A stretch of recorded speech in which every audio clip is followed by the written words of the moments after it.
നമസ്കാരം. Igneous learning അക്കാഡമിയിലേക്ക് എല്ലാ കൂട്ടുകാർക്കും സ്വാഗതം.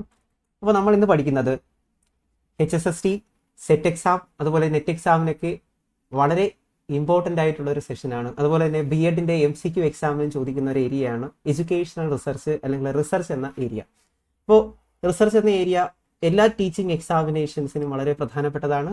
അതുപോലെ ടീച്ചർ എക്സാംസിന് കേട്ടറ്റ്, സെറ്റ്, CTET, അതുപോലെ തന്നെ BEd ഫൈനൽ സെമസ്റ്റർ MCQ പരീക്ഷ എന്നീ പരീക്ഷകൾക്ക് ഇൻറ്റൻസീവ് ആയിട്ടുള്ള കോച്ചിങ് ക്ലാസ്സുകൾ നൽകുന്ന സ്ഥാപനമാണ് ഇഗ്നിയസ് അക്കാഡമി. നമ്മുടെ ക്ലാസ്സുകളുടെ ഡീറ്റെയിൽസ് അറിയുന്നതിനായിട്ട് ഡിസ്ക്രിപ്ഷൻ ബോക്സ് ചെക്ക് ചെയ്യുക.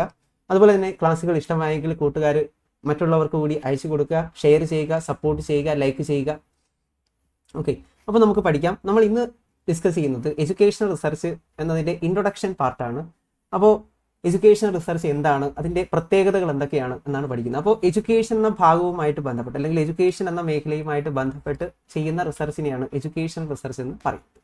എഡ്യൂക്കേഷണൽ റിസർച്ച് എന്ന് പറയുമ്പോൾ എഡ്യൂക്കേഷനുമായിട്ട് ബന്ധപ്പെട്ട റിസർച്ച് ആണെന്ന് നമുക്ക് സിമ്പിൾ ആയിട്ട് പറയാം. അപ്പോൾ റിസർച്ചിൻ്റെ ഫീച്ചേഴ്സ് എന്തൊക്കെയാണ്, റിസർച്ചിൻ്റെ സിമ്പിൾ ആയിട്ടുള്ള ഡെഫിനിഷൻസ് എന്തൊക്കെയാണ് എന്നാണ് നമ്മൾ ഈ വീഡിയോയിൽ ഡിസ്കസ് ചെയ്യുന്നത്. അപ്പോൾ വീഡിയോ ആദ്യം മുതൽ അവസാനം വരെ കാണുക. അതുപോലെ തന്നെ ബ്രീഫായിട്ട് നോട്ട്സ് നിങ്ങൾ എഴുതിയെടുക്കാനും കൂടി ശ്രദ്ധിക്കുക. അപ്പോൾ നമുക്ക് പഠിച്ചു തുടങ്ങാം.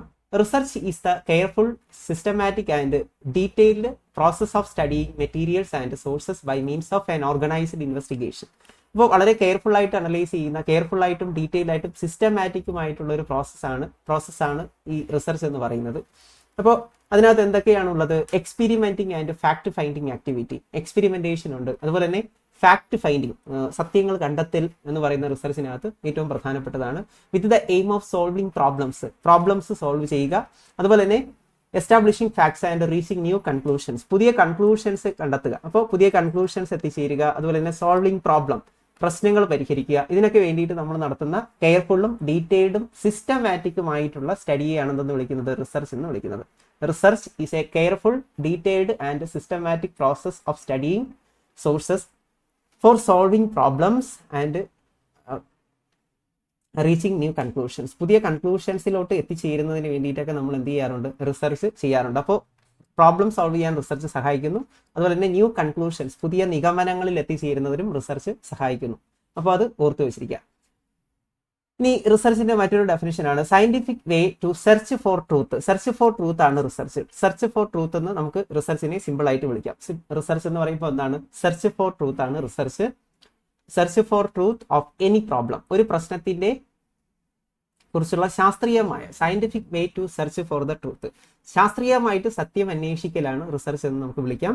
Research is conducted to generate new knowledge, ഒരു പുതിയ അറിവ് നിർമ്മിക്കുന്നതിന് വേണ്ടിയിട്ട് നമുക്ക് റിസർച്ച് ചെയ്യാവുന്നതാണ്. ഒബ്റ്റെയിൻ റിസർച്ച് ഡിഗ്രി, അതുപോലെ തന്നെ റിസർച്ചറിന് ഒരു കൃത്യമായ ഒരു ഒത്തന്റിക് ആയിട്ടുള്ള ഒരു ഡിഗ്രി ഉണ്ടായിരിക്കണം.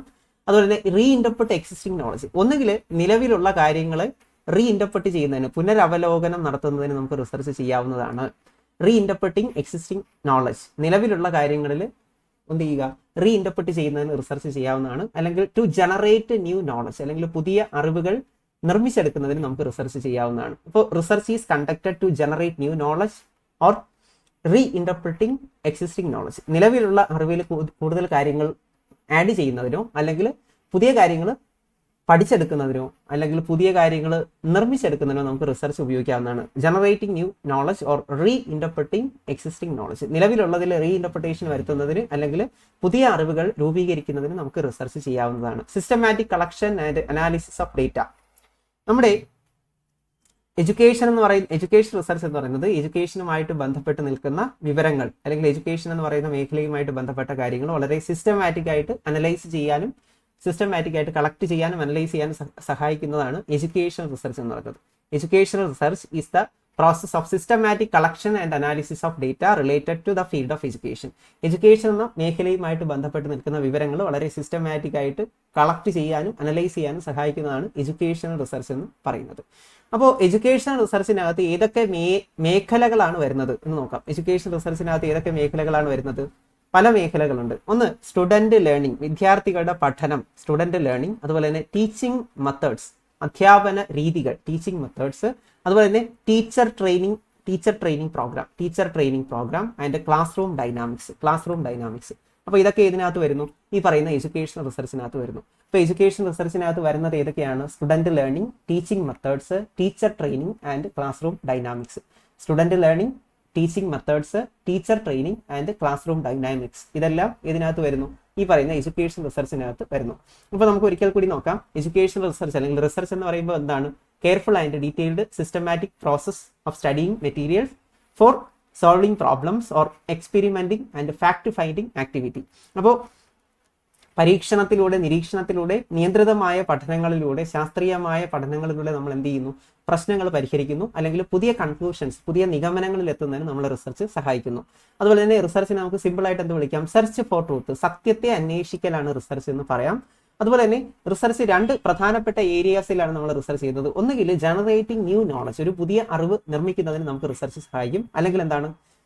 ഇന്റർപ്രിറ്റിംഗ് എക്സിസ്റ്റിംഗ് നോളജ്, നിലവിലുള്ള അറിവിൽ കൂടുതൽ കാര്യങ്ങൾ എന്താണ് കൂട്ടിച്ചേർക്കുന്നതിന് നമുക്ക് എന്ത് ചെയ്യാം? ഈ പറയുന്ന റിസർച്ച് ചെയ്യാവുന്നതാണ്. അപ്പോൾ റിസർച്ച് 2 രീതിയിലാണ് നമുക്ക് ചെയ്യാവുന്നത്. ഒന്നുകിൽ നിലവിലുള്ള അറിവിൽ പുതിയ കാര്യങ്ങൾ കൂട്ടിച്ചേർക്കുന്നതിന് നമുക്ക് റിസർച്ച് ചെയ്യാം, അല്ലെങ്കിൽ ജനറേറ്റിംഗ് ന്യൂ നോളജ്, പുതിയ അറിവുകൾ നിർമ്മിച്ചെടുക്കുന്നതിന് നമ്മളെ റിസർച്ച് സഹായിക്കാറുണ്ട്. Research is a systematic collection and analysis of data related to the field of education. Education എന്ന് പറയുന്ന മേഖലയിലുള്ള റിസർച്ചിനെ എഡ്യൂക്കേഷൻ റിസർച്ച് എന്ന് പറയുന്നു. അതുപോലെ തന്നെ എഡ്യൂക്കേഷൻ റിസർച്ച് എന്ന് പറയുമ്പോൾ അതിനകത്ത് പ്രധാനമായിട്ടും വരുന്ന വിദ്യാഭ്യാസ മേഖലയിലെ student learning, teaching methods, teacher training and classroom dynamics, ഇങ്ങനെയുള്ള കാര്യങ്ങളൊക്കെ ഡീൽ ചെയ്യുന്ന ഒരു റിസർച്ചാണ് എഡ്യൂക്കേഷണൽ റിസർച്ച് എന്ന് പറയുന്നത്. ഇനി റിസർച്ചിന്റെ മറ്റ് കുറച്ച് സവിശേഷതകളാണ് ഇവിടെ പറയുന്നത്. Verifying the older knowledge, research ചെയ്യുന്ന അതിന് വേണ്ടിയിട്ടാണ്. ഒന്നുകിൽ ഓൾഡ് നോളജ് അല്ലെങ്കിൽ നിലവിലുള്ള അറിവുകളെ വെരിഫൈ ചെയ്യുന്നതിന്, പരിശോധിക്കുന്നതിന് നമുക്ക് റിസർച്ച് ചെയ്യാം. എക്സ്പ്ലോറിംഗ് ന്യൂ നോളജ്, അല്ലെങ്കിൽ പുതിയ അറിവുകൾ നേടിയെടുക്കുന്നതിന് നമുക്ക് എന്ത് ചെയ്യാം? പുതിയ അറിവുകൾ നേടിയെടുക്കുന്നതിന് നമ്മൾ റിസർച്ച് ചെയ്യാറുണ്ട്. Filling the gap between knowledge. അപ്പോൾ റിസർച്ചർ എന്ത് ചെയ്യുന്നു? റിസർച്ച് ചെയ്യുമ്പോൾ ഈ പറയുന്ന നോളജ് ഗ്യാപ്പുകൾ ഫില്ല് ചെയ്യുന്നതിന് അത് സഹായിക്കും. അതിനെ നമ്മൾ റിസർച്ചിനകത്ത് കൺസ്ട്രക്റ്റീവ് റീസണിങ് എന്നാണ് വിളിക്കുന്നത്. കൺസ്ട്രക്റ്റീവ് റീസണിങ് പരീക്ഷയ്ക്ക് ചോദിച്ചിട്ടുണ്ട്, സെറ്റ് എക്സാമിനൊക്കെ സ്ഥിരമായിട്ട് ചോദിക്കുന്നതാണ്. Gap filling in research. റിസർച്ചിൽ ഒരു റിസർച്ചർ നോൺ ഫാക്റ്റും അൺനോൺ ഫാക്റ്റും തമ്മിൽ കണക്ട് ചെയ്യുന്നതിന് ഉപയോഗിക്കുന്നതാണ് കൺസ്ട്രക്റ്റീവ് റീസണിങ്. ക്വാളിറ്റേറ്റീവ് റിസർച്ചുകളിലാണ് കൺസ്ട്രക്റ്റീവ് റീസണിങ് ഉപയോഗിക്കുന്നത്, ക്വാളിറ്റേറ്റീവ് റിസർച്ച്. ഇപ്പോൾ റിസർച്ചിനകത്തുള്ള ഗ്യാപ്പുകൾ ഫില്ല് ചെയ്യുന്നതിന് റിസർച്ച് സഹായിക്കുന്നു. Filling the gap between knowledge, അറിവിനിടയിലുള്ള ഗ്യാപ്പുകൾ ഫില്ല് ചെയ്യുന്നതിന് റിസർച്ച് സഹായിക്കുന്നു.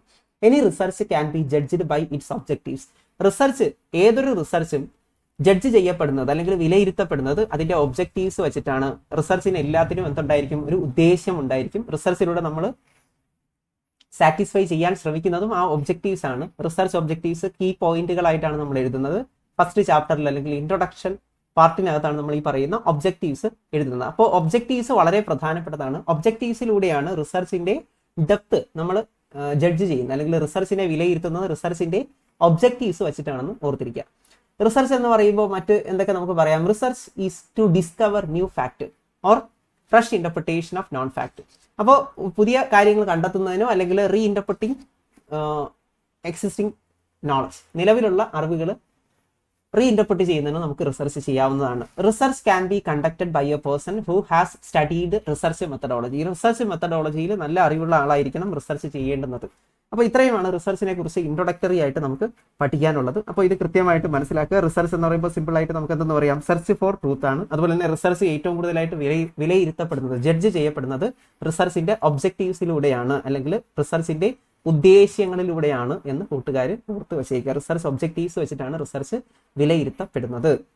ഓക്കെ, അതുപോലെ സെറ്റ് എക്സാമിനും കേട്ടറ്റ് എക്സാമിനും സീടെറ്റ്, അതുപോലെ തന്നെ നമ്മുടെ BEdന്റെ ഫൈനൽ സെമസ്റ്റർ MCQ എക്സാമിനും ഇന്റൻസീവ് ആയിട്ടുള്ള കോച്ചിങ് നൽകുന്ന ഒരു സ്ഥാപനമാണ് ഇഗ്നിയസ് അക്കാഡമി.